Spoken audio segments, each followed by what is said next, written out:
Hey, hello guys, how are you doing? Today I'm going to show you what I'm going to eat in a day to lose fat and build muscle at the same time. Let's start with the basic oatmeal. I mix water and milk, add 40 grams of oats, chia seeds and a scoop of protein powder. I use My Protein's white chocolate whey protein. I like the taste. And also a cup of green tea the side.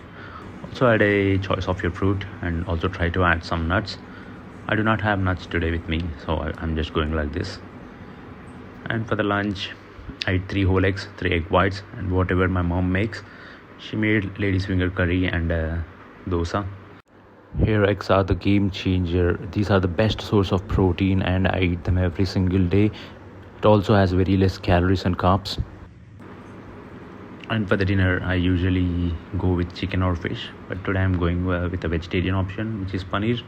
I take like 200 grams of paneer, cut it into cubes and slightly pan fry them and eat with whatever my mom makes so that I can fulfill my protein goal. I'll mention the macros in the end of the video. Forgot to mention, I also have another scoop of protein powder as a post-workout, and to control my sugar cravings, I go with something healthier options like this.